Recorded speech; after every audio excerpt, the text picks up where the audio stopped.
Welcome to Real Estate Hot Wired. Maggie Rose March will be your host today. She is an informed voice for the novice investor, a voice of reason for the seasoned investor. And we'll be right back. Today's guest is Robert Parker, the managing partner of Flip It Funding, LLC. And as you might remember from last week, Robert was sharing his story about his journey as a private investor and the rewards of that, how he came to live basically rent-free for the last decade or so of his life. And today we're going to talk a little bit more about private lending. And I want to know, Robert, how did you get started in private lending? Sure. Thanks for having me back, Maggie Rose. It's great to be here, and you're welcome. Loved the first experience. I was a bit nervous and still am today, but we'll with you by my side, I know we'll make it through another great show. Well, there's lots of good information we're putting out there, so that'll carry us. We just don't have enough time, but I'll do my best. Okay. So yeah, how I got started in private lending, my story, it's really kind of an organic transition. Last week we kind of talked about some of my experience as an investor with my properties and how I was buying or building and living in them and taking advantage of Section 121. I've always been, if you couldn't tell last week, I've kind of always had a finance and an analytical ability. I've been in financial positions for the last 20 years. And so back in 2010, I started a bookkeeping and accounting business in Connecticut, doing basically bookkeeping for small businesses. And I was working with a bunch of contractors at the time, and I was also working with a bunch of real estate agents at the time. And I had a referral from one of the agents up there to a home flipping business. And that was super exciting because I was doing that, and I wanted to see, this was a national franchise, I don't know if you're familiar with the Homevestors, the We Buy Ugly Houses. I absolutely am. Yes, yes. So this particular client had purchased one of the Connecticut franchises and needed some help setting up his QuickBooks, his accounting system. And I went in there and started putting in he'd given me all the closing statements, all the HUD statements to start entering the assets. And that was all good. I could see what he was buying the houses for, and I was looking up some of the houses to see what he was paying for, and I'm like, wow, he's getting some great deals. But the really interesting thing to me was when I looked over at the liability side as I was setting up his chart of accounts, what he was paying for the loans that he was taking down to buy these properties. And I had heard of hard money before, but I didn't really know what it was or how it was used. And so as I'm setting up his books, now keep in mind this is almost 8 years ago, I saw that he was paying 5 points and 15% interest on his loans. And so for any of your listeners that don't know what points are 1% of a loan value. So if somebody were to borrow, for example, $100,000, 1 point on that would be $1,000, 3 points would be $3,000, 5 points would be $5,000. So for him to borrow $100,000 8 years ago was costing him 5 points or $5,000, and the interest rate was 15% on that. So those were some pretty good rates, but that was fairly standard in the industry about 8 years ago. Those were good rates for the lender. They were pretty crummy rates for the investor. Yep. But that was the market 8 years ago, and as we'll get into, rates have come down considerably. A lot of competition. A lot of hedge fund money that's being pumped into the space. They love the returns that they're getting. But so I saw this and I was like, wow. I had just sold, if you remember last week, I'd built some houses and sold some houses finally after the kind of the crash. It took a while. But after I'd sold that last big house, I had some money that I needed to invest. And I didn't have any fix and flip projects going on myself at the time.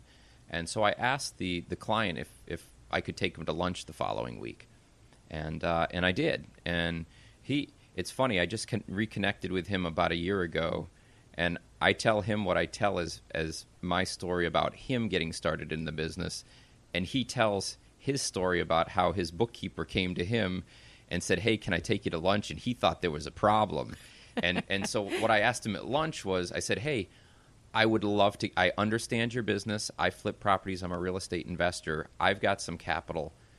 If you'll let me lend to you, I will come in and undercut all of your lenders with cheaper rates. Is that something you're interested in? Of course, he was shaking his head, yes. Yes. And so we were off to the races. I actually stopped after I set up his accounting system. I stopped doing his bookkeeping and accounting work for him. And about a month later, I closed on my first hard money loan. I think this was back in 2012 on a duplex that he had purchased in New Britain, Connecticut. And kind of the rest is history. But so that's kind of the backstory to how I got into private lending or hard money. And it's kind of one that was just it was kind of an organic transition for me. It was kind of when preparedness meets opportunity, and it just felt like a good flow. And I think that's exactly what it was. And I think that people can appreciate that being aware of what those opportunities are. And I did not realize that those were the rates that were going on 8 years ago. That just sounds so much like the rates we were looking at in the late 80s.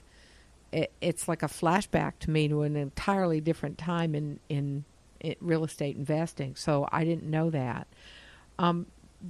So what made that one opportunity grow into a business? What is it that, because an opportunity like you buy a house and you live in it and you fix it and that gets you to step one. What made this opportunity to lend you decide to actually make that a business, make an opportunity where you're lending money as a private hard money lender for real estate? Sure. Yeah, no, it started off, the first few loans, we had actually borrowed the paperwork that he had used with another lender. I gave it over to my attorney, and they kind of customized it for us. But for the first 2 years, I was running all of these loans through my bookkeeping and accounting business.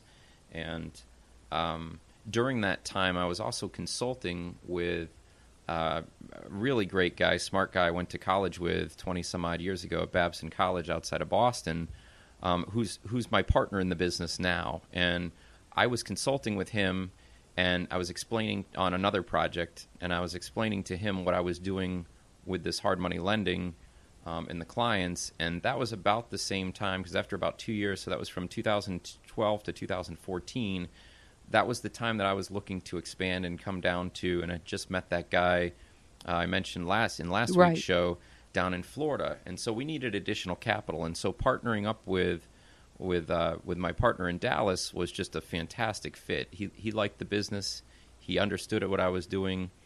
He's a national broker for seniors housing, so he's got clients from San Francisco to Boston to Miami. So he knows a lot of big players, and he's been very successful.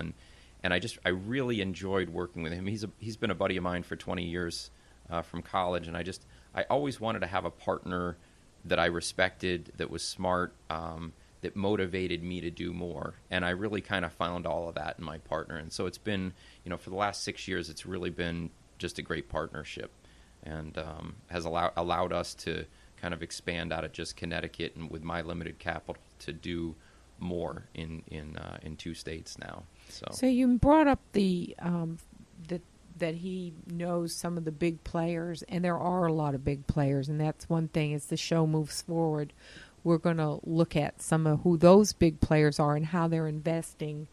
What they're doing affects the smaller investor, but obviously you have some things that make you unique, and I'd like to talk about one of them. I do know from knowing you personally, and that is that you build relationships with your customers, and that this is not a business that's just about getting a discount. It's not just about the lowest rate, although, certainly when you're seeing an opportunity with somebody that you're working with to come in and hey, I can lower your costs and I can make some money and you can still make money, I'd love to do that with you.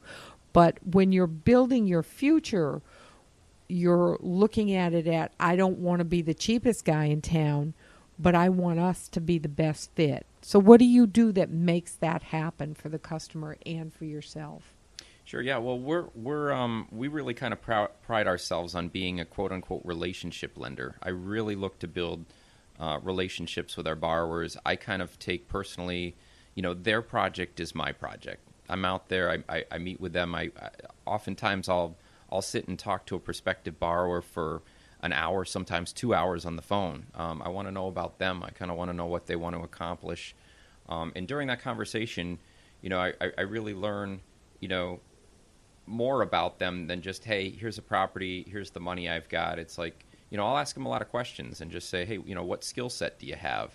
I guess just to back up a little bit, so we are a private lender, a hard money lender. What does that mean for the your listeners out there? We provide investment capital to investors on non-owner occupied real estate. So it has to be investment purpose or business purpose loans. This can't be, I talked last week a little bit with you about, if somebody can go buy a house and live in it for 2 years and take advantage of Section 121, we wouldn't be able to do those loans. You're not that lender. Yeah, we're not that lender. Our spaces, we're not licensed to do. Those are considered consumer loans, and what we do are business purpose or investment purpose loans. So again, it's non-owner occupied real estate in Connecticut and Florida. We're only in the Connecticut and Florida market. So we provide fix and flip capital. So for example, if somebody wants to come and buy a house for $100,000 and fix it up, put $50,000 into it, new kitchen, bathrooms, roofs, and turn around and sell it for say $200,000 and make a $50,000 gross profit on it. That's kind of the capital that we provide. We're a tool. We're a resource. A lot of times the banks won't lend on the properties that are in the condition that we lend in. So we've lent on fire damaged properties, mold properties, water damaged property, just stuff that won't qualify for traditional underwriting. I didn't mean to interrupt you, but those can be kind of risky loans. So you have enough experience that you feel comfortable that you can assess, because you've got to be assessing it for yourself because you're not a great big company, that how much damage is there and if the person's really qualified to handle that damage. So I guess that's part of the relationship, is understanding your client, and that client definitely has enough resources and knowledge to know what has to happen. So if they're getting into a situation where you're having to say, look, this is not a good loan, it's not because the money's hard to get or you don't want to lend it. It's that the project doesn't make sense. Yeah. So absolutely. We want to make sure that the borrower is qualified to take on the level of project that they're taking on. So if it's a simple, what we call a lipstick renovation, which is go in and replace some carpeting, some paint, some countertops, and throw some new hardware on the cabinets, that's a lipstick renovation. My grandmother used to, I'm 4 generations in this. My grandmother used to call those a fluff and buff. Yep. I love that. You've heard that before. Yeah, no, that absolutely. And so, a new investor into the space that hasn't had to deal with, substantial termite damage or structural issues on a place where they're not adding, foundations and additional square footage.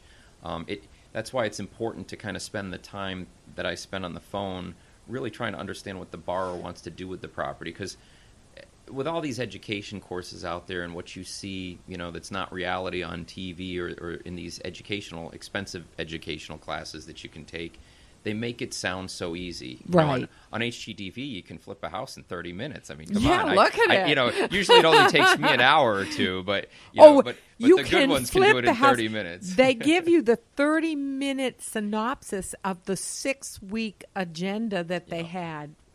Come on, we know that's showbiz. Oh yeah, well, no, I mean, I can do it in an hour. The half hours is stretch. But so I mean, it is important that we make sure.